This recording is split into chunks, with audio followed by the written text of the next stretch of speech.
গুলি করার আগ পর্যন্ত কোনো কিছুটা আমাদের গায়ে লাগে, যতক্ষণ না পর্যন্ত বুকে বা মাথায় গুলি চলবে ততক্ষণ পর্যন্ত আমরা কোনো স্ট্রাগল মনে করি না। জুলাই অভ্যুত্থানে সাড়া জাগানো নেতা এবং ইনকিলাব মঞ্চের মুখপাত্র শরীফ ওসমান হাদী মারা গেছেন।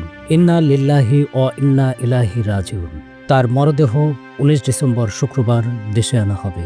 18 ডিসেম্বর রাত 10:45টার দিকে সিঙ্গাপুর জেনারেল হাসপাতালে মারা যান ওসমান হাদী। রাতে ওসমান হাদীর ভেরিফাইড ফেসবুক পেজ ও ইনকিলাব মঞ্চের ফেসবুক পেজে এই তথ্য জানানো হয়।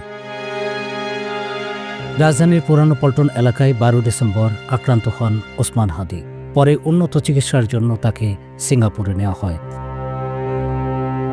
ওসমান হাদী 1993 সালে ঝালকাঠি জেলার নলছিটি উপজেলায় এক মুসলিম পরিবারে জন্মগ্রহণ করেন। 3 ভাই ও 3 বোনের মধ্যে হাদী ছিলেন সবার ছোট।